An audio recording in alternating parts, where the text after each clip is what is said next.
Halo teman-teman, assalamualaikum warahmatullahi wabarakatuh. Apa kabarnya semuanya? Hari ini aku mau cerita lagi. Aku senang banget, bersyukur banget. Hari ini teman kerja aku di tempat kerja, gimana maksudnya itu ya? Hari ini teman kerja aku di kantor, tempatnya di sekolah. Dia dapat kabar baik, alhamdulillah. Dia mau ke Jepang dong, keren banget gak sih? Ikut bangga gak sih sebagai temannya? Nah, jadi teman aku ini adalah dia itu sebagai apa namanya, awardee ya bu, awardee LPDP. Aduh, bikin iri nggak sih?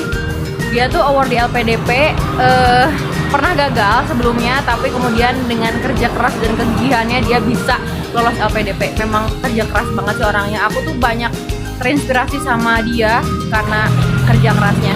Oke, sekarang kita tanya gimana perasaannya teman aku ini tentang keberhasilannya ke Jepang.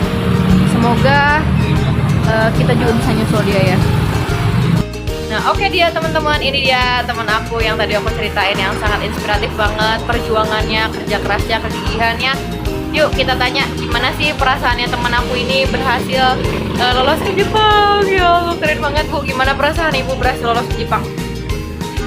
Perasaannya Ya. apa ya, biasa aja. Yang benar. Sombong Senang sih, banget, senang, biasa senang aja. Ya senang, tapi berusaha untuk biasa aja bu, karena aku punya cerita di balik Ya. ini. Jadi Oke, nanti kita cerita lagi ya panjangnya gimana sih kisah suksesnya Bu Rini bisa ke Jepang. Oke, senang. ya Terus senang. apa ya?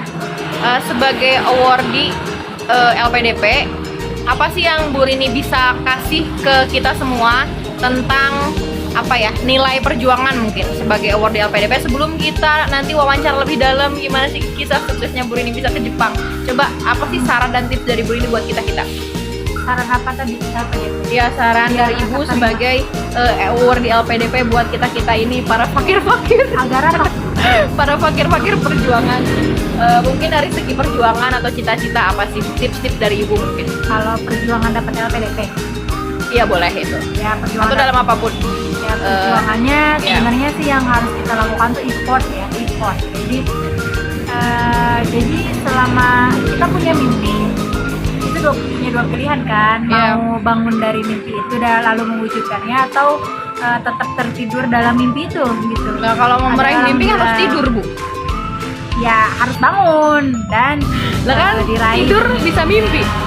Ya berarti itu mimpi hanya sekedar mimpi, bukan jadi kenyataan. Sama tadi, Jadi kalau akan ya jadi dulu kenyataan ya harus ada effort. Jadi ada effort, dan selain effort, doa itu harus ada keikhlasan dan niat yang lurus dalam hati, karena Allah tuh gak akan mengabulkan. Ya selama perjuangan itu sih banyak yang gak dikabulin kalau kitanya masih kayak ya tadi lah, contoh ke Jepang kayak mau keren-kerenan aja, atau jadi LPDP Iya, iya. keren-kerenan aja, kayak mungkin Ikutin gengsi gitu ya. ya, tapi harus dilurusin dulu tuh mau apa, esensi mau kesana apa, ngapain, dan yang pasti harus menjaga biar enggak. Oh, berarti salah satu tips biar kita bisa bisa meraih mimpi dengan sukses adalah kita harus kuatkan alasan kita kenapa kita mau meraih mimpi itu ya Bu ya. Ya, Oke, oke. apa, dan Esensinya kalau kata Ibu ya. esensinya Iya. buat apa, terus niatnya sih karena kalau kita ambisi aja nggak cukup. Iya, iya. Ambisi, menuhankan ambisi, menuhankan ikhtiar, menuhankan doa boleh ya gitu, tapi doa tuh kan kadang maksa juga, jadi pokoknya harus ikhlas lah, tawakal mungkin. Iya, iya. Tawakal.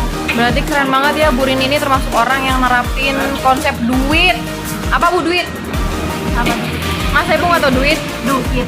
Doa, usaha, ikhtiar. Saya imut banget ya. Oke, itu sedikit spill tentang cerita suksesnya Bu Rini. Dari effort ya Bu ya. Effort, kemudian doa, dan kita harus tahu kuatkan niat, esensinya apa di balik kita ngejar itu, jangan cuma keren-kerenan, Dan satu lagi. gengsi-gengsian. Apalagi buat balas dendam sama orang yang pernah nyakitin kita terus kita mau sukses. Dan satu lagi ya, jadi drama dalam meraih mimpi itu selalu ada. Iya. Kalau kita nggak apa ya, kalau kitanya nggak lurus niatnya, mah kadang-kadang ketika digoda dikit tuh kayak, ya Allah, aku udah berusaha kok nggak ada hasilnya. Nah, itu sih godaannya. Iya, Tapi iya. kalau kita bener-bener niat tulus, maksudnya niat ya pengen gapai mimpi itu, dan di setiap meraih mimpi itu selalu ada drama-dramanya, kita akan lurus terus, Iya, iya, kejar iya. tuh sampai dapet lah istilahnya gitu. Berarti- jangan berhenti ketika ya nggak bisa, soalnya aku ke Jepang juga gagal dulu Bu, tapi di situ diuji lah Keteguhan. apakah kita Kekuatan mau niat, ya. ketika udah gagal tuh ya, apakah mau ya udahlah sampai sini aja gitu, udah menyerah, ataukah kita tetap bangkit, apa ya, mengevaluasi Kegagalan. itu sendiri. Ih, Masya Allah, keren banget gak sih? Ya Allah, aduh, berasa ikutan keren gini, Kocak. ya ampun. Nah, untuk selanjutnya teman-teman, setelah Bu Rini pulang ke Jepang, insya Allah kalau saya oke, setelah Bu Rini pulang ke Jepang, insya Allah mudah-mudahan kita bisa ngobrol-ngobrol lagi sama Bu Rini tentang lebih dalamnya tentang gimana seluk-beluk Jepang, dan lebih tepatnya gimana sih biar bisa sukses meraih apa yang kita inginkan. Oke, kita dadah dulu ke Bu Rini. Makasih semuanya. Dadah.